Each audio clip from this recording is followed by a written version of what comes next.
साथियों, आप भी समझते हैं और दुनिया के ज्यादातर एक्सपर्ट्स का निष्कर्ष यही है कि कोरोना से बचाव के लिए वैक्सीन सबसे बड़ा कवच है।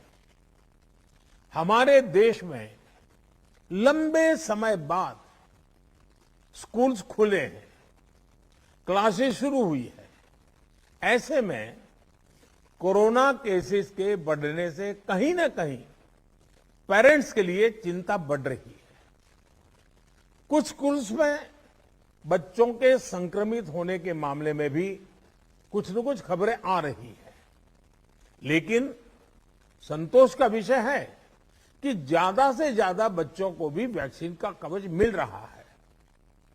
मार्च में हमने 12 से 14 साल के बच्चों के लिए वैक्सीनेशन शुरू कर दिया था। अभी कल ही 6 से 12 साल के बच्चों के लिए भी कोवैक्सीन टीका की परमिशन मिल गई है। सभी एलिजिबल बच्चों का जल्द से जल्द टीकाकरण यह हमारी प्राथमिकता है। इसके लिए पहले की तरह स्कूलों में विशेष अभियान भी चलाने की जरूरत होगी। टीचर्स और माता पिता इसे लेकर जागरूक रहें। हमें ये भी सुनिश्चित करना होगा। वैक्सीन सुरक्षा कवच की मजबूती के लिए देश में सभी वयस्कों के लिए प्रिकॉशन डोज भी उपलब्ध हैं। टीचर्स, पेरेंट्स और बाकी एलिजिबल लोग भी प्रिकॉशन डोज ले सकते हैं। इस तरह भी हमें उन्हें जागरूक करते रहना होगा। साथियों, तीसरी लहर के दौरान हमने हर दिन 3 लाख से ज्यादा केसेस देखे हैं। हमारे सभी राज्यों ने इन केसेस को हैंडल भी किया और बाकी सामाजिक आर्थिक गतिविधियों को भी गति दी। यही बैलेंस आगे भी हमारी स्ट्रेटेजी का हिस्सा रहना चाहिए। हमारे साइंटिस्ट और एक्सपर्ट्स नेशनल और ग्लोबल सिचुएशन को लगातार मॉनिटर कर रहे हैं। उनके सुझावों पर हमें प्रिएम्प्टिव, प्रोएक्टिव और कलेक्टिव अप्रोच के साथ काम करना होगा। इन्फेक्शंस को शुरुआत में ही रोकना हमारी प्राथमिकता पहले भी थी और अब भी यही रहनी चाहिए। आप सबने भी जिस बात का उल्लेख किया, टेस्ट, ट्रैक और ट्रीट की हमारी स्ट्रेटेजी को भी हमें उतने ही प्रभावी तौर पर लागू करना है। आज कोरोना की जो स्थिति है उसमें यह जरूरी है कि अस्पतालों में भर्ती मरीजों में जो हमारे गंभीर इन्फ्लुएंजा के केसेस हैं उनका 100% आरटी-पीसीआर टेस्ट हो। इसमें जो भी पॉजिटिव आते हैं उनका सैंपल जीनोम सीक्वेंसिंग के लिए जरूर भेजें। इससे हम वेरिएंट की समय समय पर पहचान कर पाएंगे।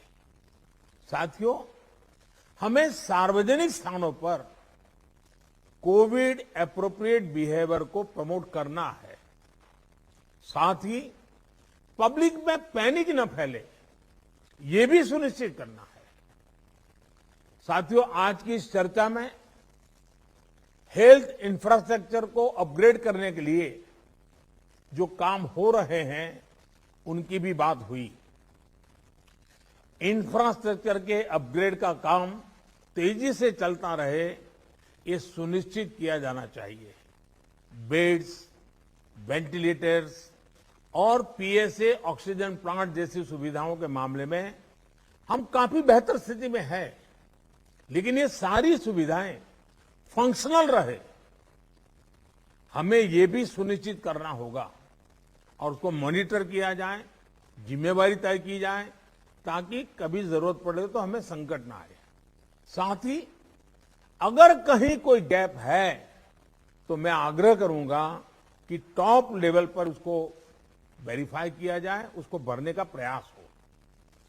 मेडिकल कॉलेजेस, जिला अस्पताल, इन सब में हमें अपने मेडिकल इंफ्रास्ट्रक्चर को भी स्केल अप करना है और मैन पावर को भी स्केल अप करना है।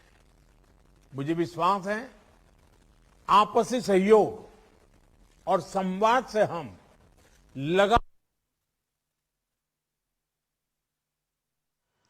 कोऑपरेटिव फेडरलिज्म की जिस भावना को संविधान के खिलाफ लड़ाई लड़ते भी रहेंगे और रास्ते भी निकालते रहेंगे। साथियों, कोऑपरेटिव फेडरलिज्म की जिस परिस्थितियों की वजह से, बाहरी कारकों की वजह से देश की आंतरिक परिस्थितियों पर जो प्रभाव होता है, केंद्र और राज्यों ने मिलकर उसका मुकाबला किया भी है और आगे भी करना ही होगा। केंद्र और राज्यों के साझा प्रयासों से ही आज देश में बड़े स्तर पर हेल्थ इंफ्रास्ट्रक्चर में सुधार हो पाया है। लेकिन साथियों, आज इस चर्चा में मैं एक और पक्ष का जिक्र करना चाहता हूं। आज की वैश्विक परिस्थितियों में भारत की अर्थव्यवस्था की मजबूती के लिए आर्थिक निर्णयों में केंद्र और राज्य सरकारों का तालमेल, उनके बीच सामंजस्य पहले से अधिक आवश्यक है। आप सभी इस बात से परिचित है कि जो युद्ध की परिस्थिति पैदा हुई है और जिस प्रकार से सप्लाई चेन प्रभावित हुई है, और ऐसे माहौल में दिनों दिन चुनौतियां बढ़ती जा रही हैं। ये संकट, वैश्विक संकट, अनेक चुनौतियां लेकर के आ रहा है। ऐसे संकट के समय में केंद्र और राज्यों के बीच तालमेल को, कोऑपरेटिव फेडरलिज्म की भावना को और बढ़ाना अनिवार्य हो गया है। अब मैं एक छोटा सा उदाहरण देता हूं। जैसे पेट्रोल डीजल की कीमतों का एक विषय हम सबके सामने है। देशवासियों पर पेट्रोल डीजल की बढ़ती कीमत का बोझ कम करने के लिए केंद्र सरकार ने एक्साइज ड्यूटी में कमी की थी। पिछले नवंबर महीने में कम की थी। केंद्र सरकार ने राज्यों से भी आग्रह किया था कि वो अपने यहां टैक्स कम करे और ये बेनिफिट नागरिकों को ट्रांसफर करे। इसके बाद कुछ राज्यों ने तो भारत सरकार की इस भावना के अनुरूप यहां टैक्स कम कर दिया, लेकिन कुछ राज्यों द्वारा अपने राज्य के लोगों को इसका कोई लाभ नहीं दिया गया। इस वजह से पेट्रोल डीजल की कीमतें इन राज्यों में अब भी दूसरों के मुकाबले कहीं ज्यादा है। ये एक तरह से इन राज्यों के लोगों के साथ अन्याय तो है ही, साथ ही पड़ोसी राज्यों को भी नुकसान पहुंचाता है। स्वाभाविक है कि जो राज्य टैक्स में कटौती करते हैं उन्हें राजस्व की हानि होती है। जैसे अगर कर्नाटका ने टैक्स में कटौती नहीं की होती तो उसे इन 6 महीनों में 5,000 करोड़ रुपए से ज्यादा का राजस्व मिलता। गुजरात ने भी टैक्स कम नहीं किया होता तो उसे भी 3,500-4 हजार करोड़ रुपए से ज्यादा का राजस्व और मिलता। लेकिन ऐसे कुछ राज्यों ने अपने नागरिकों की भलाई के लिए, अपने नागरिकों को तकलीफ न हो इसलिए अपने वेट में, टैक्स में कमी की, पॉजिटिव कदम उठाए। वहीं गुजरात और कर्नाटक के पड़ोसी राज्यों ने टैक्स में कमी न करके इन 6 महीनों में 3,500 करोड़ रुपए से लेकर के 5,000-5,500 करोड़ रुपए तक अतिरिक्त राजस्व कमा लिया। जैसा हम जानते हैं कि पिछले साल नवंबर महीने में वैट कम करने की बात की थी, सबको मैंने प्रार्थना की थी, लेकिन कई राज्य, मैं यहां किसी की आलोचना नहीं कर रहा हूं, मैं सिर्फ आपसे प्रार्थना कर रहा हूं, आपके राज्य के नागरिकों की भलाई के लिए प्रार्थना कर रहा हूं। अब जैसे उस समय 6 महीने पहले कुछ राज्यों ने बात को माना, कुछ राज्यों ने नहीं माना। अब कई राज्य जैसे महाराष्ट्र, पश्चिम बंगाल, तेलंगाना, आंध्र प्रदेश, तमिलनाडु, केरला, झारखंड, किसी न किसी कारण से उन्होंने इस बात को नहीं माना और उनके राज्य को, नागरिकों को बोझ कंटिन्यू रहा। मैं इस बात में नहीं जाऊंगा कि इस दौरान इन राज्यों ने कितना रेवेन्यू कमाया, लेकिन अब आपसे मेरी प्रार्थना है कि देश हित में आप पिछले नवंबर में जो करना था, 6 महीने डिले हो चुका है, अब भी आप अपने राज्य के नागरिकों को वैट कम करके इसका बेनिफिट पहुंचाइए। आप सब जानते हैं कि भारत सरकार के पास जो रेवेन्यू आता है उसका 42% तो राज्यों के ही पास चला जाता है। मेरा सभी राज्यों से आग्रह है कि वैश्विक संकट के इस समय में कोऑपरेटिव फेडरलिज्म की भावना पर चलते हुए एक टीम के रूप में हम सब मिलकर काम करें। अब मैं कई विषय हैं, बारीकी में नहीं जा रहा हूं, जैसे फर्टिलाइजर। आज हम तो फर्टिलाइजर पर दुनिया के देशों पर डिपेंडेंट है। कितना बड़ा संकट आया है, लगातार अनेक गुना सब्सिडी बढ़ रही है। हम किसानों पर बोझ ट्रांसफर नहीं करना चाहते। अब ऐसे संकट झेलने पड़ रहे हैं, तब मैं आप सबसे आग्रह करता हूं, प्रार्थना करता हूं कि आप अपने राज्य, अपने पड़ोसी राज्य, सभी देशवासियों के हित में उसकी सर्वोच्च प्राथमिकता दे। मैं एक और उदाहरण देता हूं। अब नवंबर में जो करना था नहीं किया, इसलिए पिछले 6 महीने में क्या हुआ है, आज चेन्नई में, तमिलनाडु में पेट्रोल करीब 111 रुपया के पास है। जयपुर में 118 से भी ज्यादा है। हैदराबाद में 119 से ज्यादा है।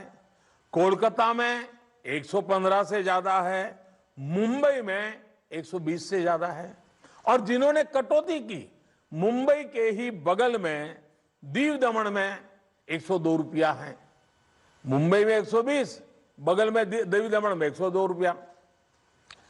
अब कोलकाता में 115, लखनऊ में 105, हैदराबाद में 120 करीब करीब, जम्मू में 106, जयपुर में 118, गुवाहाटी में 105, गुड़गांव में 105 है। देहरादून, छोटा राज्य हमारा उत्तराखंड, 103 रुपया है। मैं आपसे आग्रह करता हूं कि आप 6 महीने भले जो कुछ भी आपका रेवेन्यू बढ़ा आपके राज्य के काम आएगा, लेकिन अब पूरे देश में आप सहयोग कीजिए। ये मेरी आपको विशेष प्रार्थना है आज।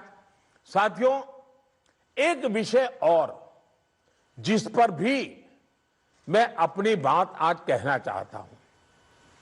देश में गर्मी तेजी से बढ़ रही है और समय से पहले बहुत गर्मी बढ़ रही है, और ऐसे समय में हम अलग अलग स्थानों पर आग की बढ़ती हुई घटनाएं भी देख रहे हैं। जंगलों में, महत्वपूर्ण इमारतों में, अस्पतालों में आग की कई घटनाएं बीते कुछ दिनों में हुई हैं।